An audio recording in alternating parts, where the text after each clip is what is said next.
Bueno, continuamos con la unidad 9 de álgebra y geometría analítica con la segunda parte de plano.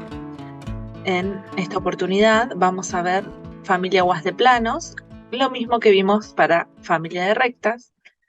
Entonces vamos a tener una familia de planos paralelos, donde lo que podemos ver que los planos paralelos lo que comparten o la condición que tienen en común es la dirección normal, ¿sí? La que da la dirección del plano.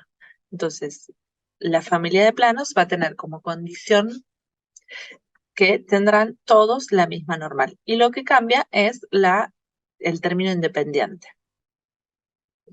Entonces, la ecuación de la familia de planos paralelos es esta que tenemos acá, donde K es una constante arbitraria que va de menos infinito a más infinito. Entonces, lo que tenemos es que para cada valor de K se tiene un plano paralelo. ¿Bien? Y el vector normal es el mismo para todos, ¿sí? El vector normal de componentes A, B, C, o de números directores A, B, C. Otra familia que podemos tener de planos es de planos concurrentes, ¿sí? Concurrentes en donde en un punto conocido. Entonces tenemos el punto de coordenadas x1 y 1z1 y lo que vamos a tener son infinitos planos que pasan por ese punto. ¿Sí? Entonces, dentro de la ecuación de planos, lo que tenemos como conocido es el punto. Y lo que varía es la dirección. Es decir, los números directores de la normal, que normalmente lo llamamos ABC, pero cuando escribimos la ecuación de familia de planos, lo escribimos con una constante arbitraria, así que va desde menos infinito a más infinito. Bien, entonces reemplazamos A, B y C por K1, K2 y K3, porque lo que tenemos es una familia de planos que concurren en un mismo punto conocido. Entonces pasan por el punto conocido y lo que cambian son las componentes del vector normal.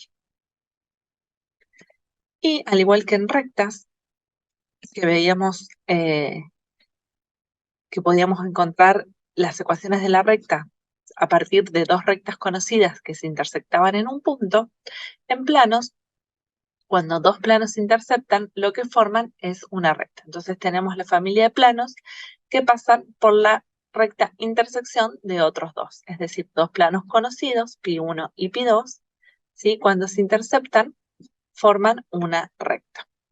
Vamos a poner, forman una recta.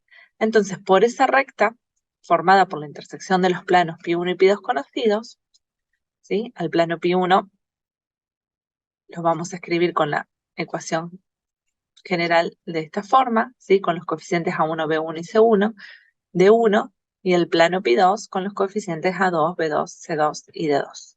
Entonces, por esa recta intersección van a pasar infinitos planos. ¿Bien? Entonces, estos dos planos que se intersectan decimos que son dos planos que no son paralelos ni tampoco son planos coincidentes. Entonces, van a definir una recta. Y los infinitos planos que pasan por esta recta forman el haz o la familia de planos. ¿Sí? Esta recta pasan infinitos planos. Entonces, la ecuación de esos infinitos planos va a ser igual que la que teníamos para recta, donde tenemos la ecuación del primer plano más k por la ecuación del segundo plano igual a 0. Entonces, esta ecuación representa la ecuación de los infinitos planos que pasan por esa recta definida por los planos pi1 y pi2, que la podemos reordenar y escribir de otra forma, ¿sí? De la forma general, donde tenemos A por X más B por Y más C por Z más D. Bien, simplemente reordenando a partir de esta ecuación en X, Y, Z y término independiente.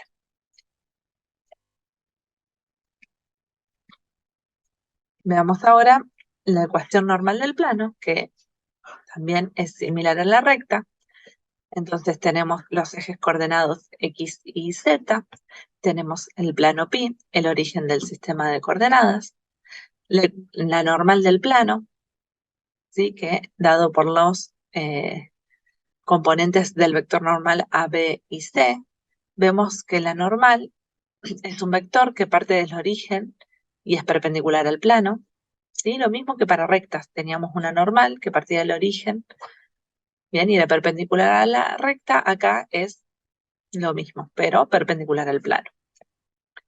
Tenemos un punto conocido, ¿sí? De coordenadas x1 y 1, z1, un punto genérico de coordenadas x, y z, y los cosenos, los ángulos directores del vector normal, ¿sí? Que tenemos el ángulo que forma el vector con el eje de las x es alfa, el ángulo que forma el vector con el eje de las y es beta, y el ángulo que forma el vector con el eje z es gamma, ¿sí? Son los ángulos directores. Entonces, a partir de la ecuación vectorial del plano, que ya conocemos, ¿sí? Que este vector que pertenece al plano es perpendicular a la normal, por lo tanto el producto escalar es igual a 0, de acá sale la ecuación vectorial del plano. Esta ecuación desarrollada, ¿sí? Haciendo el producto escalar de P1P por la normal, nos queda de esta forma, y lo que vamos a hacer ahora es dividir toda la ecuación por el módulo del vector normal, ¿sí? El módulo de n. Entonces dividimos todo por el módulo de n, quedándonos de esta forma, donde nosotros sabemos que a sobre el módulo de n es igual al coseno de alfa, es decir, los cosenos directores. ¿Sí? Como habíamos visto cuando vimos vectores, tenemos los ángulos directores y vamos a tener los cosenos directores. ¿Bien? Que es la componente del vector, ¿sí? En el eje, en este caso estamos en el eje X, con el ángulo que forma el vector con el eje X. ¿Bien? Entonces el coseno de alfa es A, ¿sí? Que es la componente en X del vector sobre el módulo de n. Bien, esto por trigonometría. Entonces, para el eje Y, que vamos a tener la componente en Y, que es B, sobre el módulo de n por el coseno de beta. ¿Sí? Que es beta, es el ángulo que forma el vector normal con el eje de la C. Y lo mismo para Z, vamos a tener C, que es la componente del vector normal en Z, sobre el módulo de la normal igual al coseno de gamma.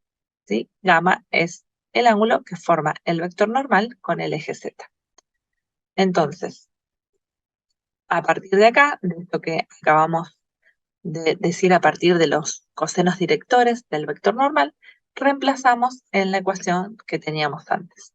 Entonces reemplazamos acá, lo que hacemos ahora es distribuir cada uno de estos en los paréntesis y ordenar en las variables x y z y luego todo lo que no tiene variable como término independiente.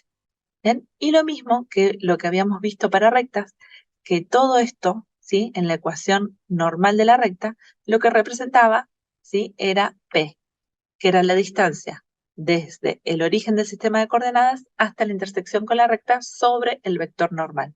Esto es exactamente lo mismo. ¿Bien? Vamos a tener nuevamente P, que es la distancia desde el origen hasta el plano, en este caso, ¿sí? Sobre el vector normal. Y eso es todo lo que tenemos acá en este paréntesis. Entonces, de esta forma, nos queda la ecuación normal del plano. Entonces, recordemos que esto, ¿sí? Es P, que es lo mismo que vimos para recta, que representa la distancia desde el origen hasta el plano. Esto es importante ¿para qué? Para tener en cuenta para el cálculo de distancia, que es lo que vamos a ver ahora. Después de ver cómo hacemos la transformación de la ecuación general a la forma implícita o normal, que también es lo mismo que vimos para rectas. Entonces, nosotros tenemos la ecuación general, ¿sí? O implícita de la recta y queremos pasarla a la ecuación normal. Entonces, simplemente lo que tenemos que hacer es dividir esta ecuación por el módulo del vector normal, ¿sí? Que no es más ni menos que la raíz cuadrada, ¿sí? De las componentes del vector, que sabemos que son A, B y C, ¿sí? Al cuadrado. Bien, entonces a toda la ecuación la dividimos por el módulo del vector normal. Y nuevamente lo que hacemos es, como hicimos en recta, es comparar. Entonces todo esto, ¿sí? El coseno de alfa representa todo esto, esto representa el coseno de beta, esto representa el coseno de gamma, y lo que hay que tener en cuenta es que todo esto representa menos P, ¿sí? Entonces nosotros necesitamos encontrar, ¿sí?, la ecuación de esta forma, es decir, el término independiente tiene que ser negativo. Entonces lo que hacemos, igual que para rectas, es tomar el signo del radical, es decir, del denominador, positivo o negativo según el valor de D. Entonces, si D es positivo, tomamos el valor negativo para que nos quede negativo, y lo mismo, si D es negativo, tomamos el valor positivo para que nos quede negativo. Lo que buscamos siempre es que el signo en la ecuación normal de este término, que es el término independiente, nos quede negativo, ¿sí? Porque vemos que en la ecuación siempre es negativo, es menos P. Entonces, ¿para qué nos sirve esta ecuación? Justamente para encontrar la distancia desde un plano a un punto o a otro plano paralelo. Entonces, tenemos los ejes coordenados, tenemos el plano pi, tenemos la normal o el vector normal del plano, dado por los componentes A, B y C. Tenemos P, que es la distancia del origen a la intersección con el plano, sobre la normal, ¿sí?, que está dada por esta ecuación, que es la que acabamos de ver.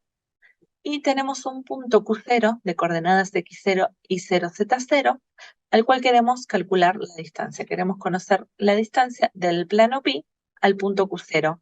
O podemos decir que queremos conocer la distancia del plano pi al plano pi0, ¿sí?, que es un plano paralelo que pasa por el punto Q0. Entonces, lo que nosotros queremos conocer es esa distancia, la distancia del plano al punto, o del plano al plano paralelo. Entonces, a partir de lo que vimos antes de la ecuación normal del plano, nosotros podemos decir que la ecuación normal de este plano, del plano pi0, ¿sí?, va a ser la misma que teníamos antes, pero ahora, ¿sí?, la intersección de lo que antes era P va a ser P más D. Bien, acá estamos escribiendo la ecuación normal del plano pi0, es decir, el plano paralelo al plano pi. Bien, que como ecuación normal tendrá esta ecuación. Entonces, de acá simplemente lo que hacemos es despejar D. Y como la ecuación que nosotros estamos escribiendo acá, ¿sí?, es la del plano que contiene o que pasa por Q0, entonces las coordenadas del punto Q0 van a satisfacer la ecuación. Entonces podemos reemplazar en X y Z por las coordenadas del punto Q0 y ahí es donde encontramos la distancia. Entonces, el cálculo de la distancia lo podemos hacer a partir de la ecuación que vimos recién, que es del paso de la ecuación general a la ecuación normal, ¿bien? Y de que, ¿cómo hacemos? Dividiendo toda la ecuación normal por el módulo de la normal, ¿bien? Y entonces de ahí podemos encontrar la ecuación de la distancia de un plano a un punto o a otro plano paralelo. De esta forma, x0 y 0z0 son los puntos que satisfacen la ecuación, es decir, el punto al cual estamos calculando la distancia. A, B, C y D pertenecen a la ecuación general, ¿sí?, del plano cual queremos calcular la distancia al punto. Y lo mismo que cuando veíamos en recta la interpretación de ese signo de distancia, nosotros sabemos que las distancias están en valor absoluto, ¿sí?, porque son siempre positivas, pero el cálculo de esto nos puede dar positivo o negativo. Y esto es por la interpretación de dónde se encuentra el punto, ¿sí?, en relación al origen del sistema de coordenadas y en relación a los semiespacios que genera ese plano. Entonces, si nos da positivo, quiere decir que el punto al cual yo estoy considerando el cálculo de la distancia y el origen del sistema de coordenadas están en dos subespacios diferentes respecto al plano. ¿Bien? Es decir, el plano me genera dos subespacios, hacia un lado, hacia el otro, ¿sí? Y entonces ese punto está en un plano o en un subespacio diferente al origen del sistema de coordenadas. Ahora, si el signo me da negativo, quiere decir que ese punto Q0, el cual yo le estoy calculando la distancia, y el origen del sistema de coordenadas están en el mismo subespacio respecto al plano. ¿Sí? Es lo mismo que veníamos para rectas, que nos dividía el plano en dos semiplanos. Esto es exactamente lo mismo. El plano nos divide el espacio en dos subespacios. Si el punto al cual yo calculo la distancia está en el mismo subespacio que el origen del sistema de coordenadas, quiere decir que me va a dar negativa la distancia. Y si está en un subespacio diferente, la distancia me va a dar positiva. Y con eso terminamos la segunda parte del plano. Muchas gracias.